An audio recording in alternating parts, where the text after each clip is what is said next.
പ്രഭുപാദർക്ക് രോഗവിമുക്തി ജൂണിന്റെ ആദ്യ ദിനങ്ങളിൽ ശ്രീല പ്രഭുപാദർക്ക് രോഗവിമുക്തി ലഭിക്കും എന്ന പ്രത്യാശയുണ്ടായി. അദ്ദേഹം തന്റെ പ്രഭാത സവാരി പുനരാരംഭിക്കണമെന്ന് ആവശ്യപ്പെടുകയും കാറിലേക്ക് ആനയിക്കപ്പെടുമ്പോൾ താമസിയാതെ ഞാൻ സ്വയം ഇറങ്ങി വരികയും നടക്കുകയും ചെയ്യും എന്നറിയിക്കുകയും ചെയ്തു.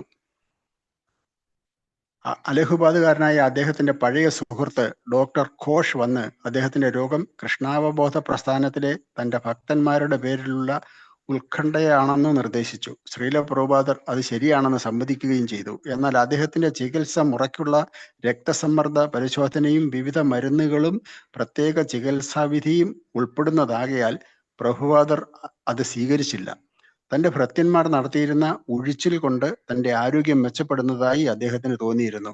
ഈ നില തുടർന്നാൽ 1.5 മാസം കഴിയുമ്പോഴേക്കും താൻ പൂർണ്ണ സുഖം പ്രാപിക്കുമെന്ന് അദ്ദേഹം പറഞ്ഞു.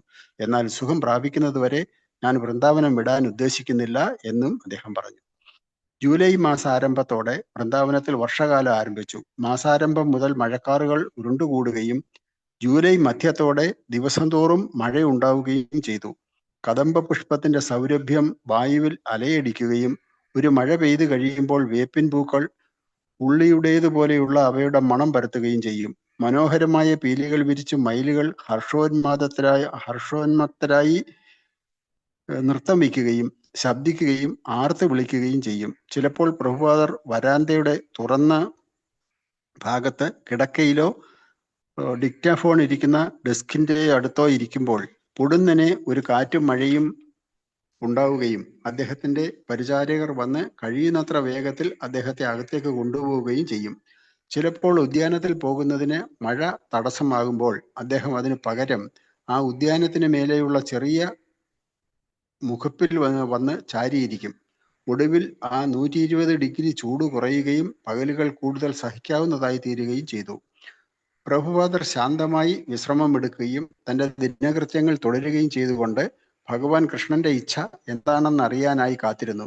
അദ്ദേഹം മിക്കപ്പോഴും രാവിലെ 6 മണിക്ക് ഉണരുകയും കണ്ണു തുറക്കുമ്പോൾ തന്റെ കിടക്കയ്ക്കരികെ തമാലകൃഷ്ണ ഗോസ്വാമിയെ കാണുകയും ചെയ്യും.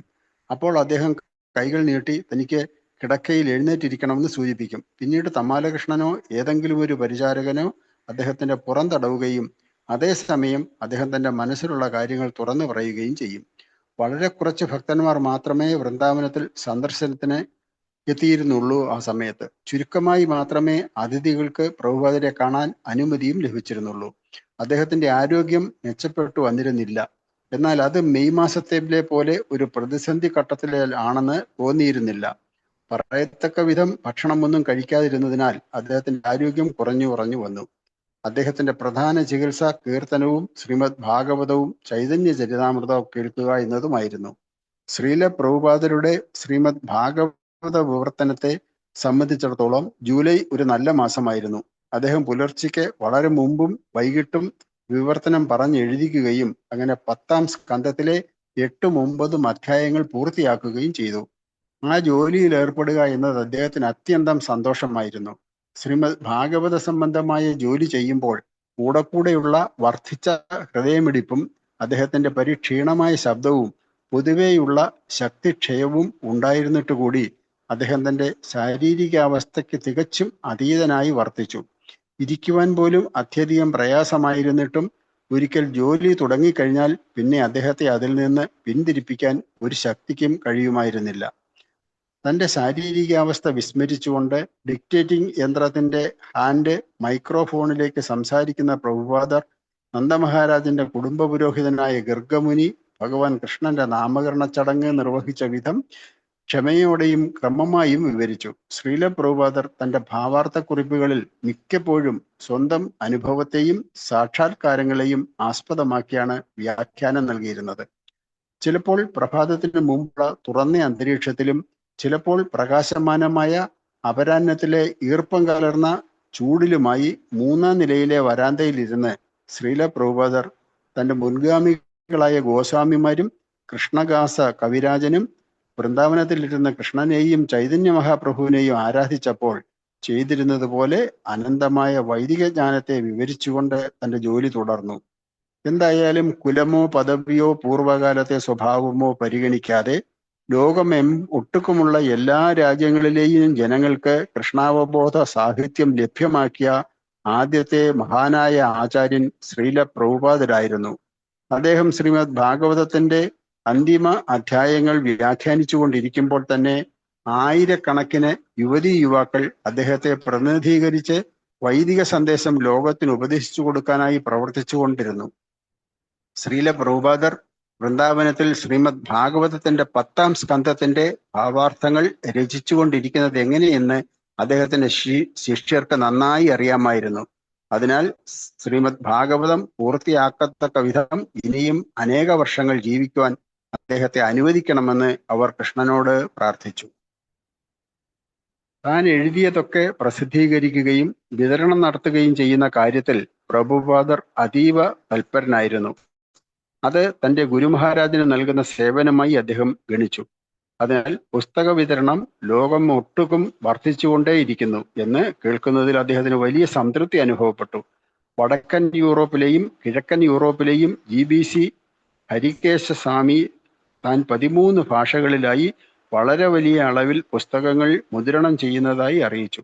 ഈ റിപ്പോർട്ടിന്റെ ആദ്യ ഭാഗം മാത്രം കേട്ട ശേഷം ശ്രീല പ്രഭുപാദർ ആവേശപൂർവ്വം പറഞ്ഞു, നിങ്ങൾക്ക് ഭക്തി സിദ്ധാന്ത സരസ്വതി മഹാരാജന്റെ സർവ്വയുടെ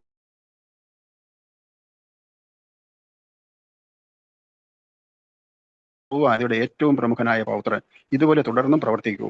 ഇതേ മനോഭാവത്തോടെ അദ്ദേഹം ഇന്ത്യയിലെ GBC സെക്രട്ടറിയായ ഗോപാലകൃഷ്ണനെ കൂടുതൽ വേഗത്തിലും കൂടിയ അളവിലും പുസ്തകങ്ങൾ പ്രസിദ്ധീകരിക്കാൻ പ്രേരിപ്പിച്ചു. ഗോപാലകൃഷ്ണൻ ഒരു പുതിയ പ്രസിദ്ധീകരണത്തോട് കൂടാതെ പ്രഭുപാദരെ കാണാൻ വരുമ്പോഴെല്ലാം അദ്ദേഹത്തിന്റെ മന്ദഗതിയുടെ പേരിൽ ശ്രീല പ്രഭുപാദർ അദ്ദേഹത്തെ കുറ്റപ്പെടുത്തിയിരുന്നു. അതുകൊണ്ട് ഗോപാലകൃഷ്ണൻ ഒരു പുതിയ പുസ്തകം തയ്യാറാകുമ്പോൾ മാത്രമേ പ്രഭുപാദരെ സന്ദർശിക്കൂ എന്ന നയം ആരംഭിച്ചു.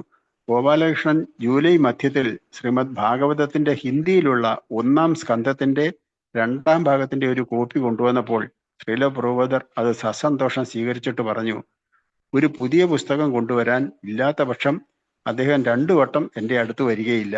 എന്തുകൊണ്ടെന്നാൽ ഓരോ പ്രാവശ്യവും പുസ്തകം എവിടെ എന്ന് ചോദിച്ചുകൊണ്ട് ഞാൻ അദ്ദേഹത്തെ വിമർശിക്കും. ജൂലൈ അവസാനത്തോടടുത്ത് പ്രഭുപാദരുടെ ആരോഗ്യം വീണ്ടും മോശമാകാൻ തുടങ്ങി. അന്ത്യം എപ്പോൾ വേണമെങ്കിലും വന്നേക്കാമെന്ന് അദ്ദേഹം സൂചിപ്പിച്ചു. തമാലകൃഷ്ണൻ ഇപ്പോൾ 6 മാസം തുടർച്ചയായി പ്രഭുപാദരുടെ പേഴ്സണൽ സെക്രട്ടറിയായി പ്രവർത്തിച്ചു വരികയായിരുന്നു. അദ്ദേഹം പ്രഭുപാദരുടെ എല്ലാമായിരുന്നു. അദ്ദേഹത്തിന്റെ വക്താവും ആയിത്തീരുകയും ചെയ്തിരുന്നു. വിശേഷിച്ചും ഇസ്കോണിന്റെ മാനേജ്മെന്റ് സംബന്ധമായ കാര്യങ്ങളിൽ അദ്ദേഹം ശ്രീല പ്രഭുപാദർക്ക് സ്വന്തം അതിഭൗതിക മാനസികാവസ്ഥകളിലെല്ലാം സഹായിയായി വർത്തിക്കുന്ന ഒരു ആത്മമിത്രം കൂടി ആയി കഴിഞ്ഞിരുന്നു. ഒരു വിശ്വസ്ത പരിചാരകൻ എന്ന നിലയിൽ അദ്ദേഹം ഇപ്പോൾ ഒരു വ്യത്യസ്തമായ രോഗപരിഹാര മാർഗം നിർദ്ദേശിക്കാൻ തുടങ്ങി. അടുത്ത കാലത്തായി ശ്രീല പ്രഭുപാദർ ധർമ്മപ്രചാരണ വിഷയത്തിൽ തൻ്റെ ശിഷ്യന്മാരോട് വളരെയധികം താല്പര്യം പ്രകടിപ്പിച്ചുകൊണ്ടിരുന്നു. തമാലകൃഷ്ണൻ ഇതൊരു തുടക്കമായി സ്വീകരിച്ചുകൊണ്ട് പ്രഭുപാദർ പാശ്ചാത്യ നാടുകളിലേക്ക് പോയി അവിടെയുള്ള തൻ്റെ ശിഷ്യന്മാരുമായി ഒത്തുചേർന്നാൽ അദ്ദേഹത്തിന് പുതുജീവൻ കൈവരുമെന്ന് അഭിപ്രായപ്പെട്ടു.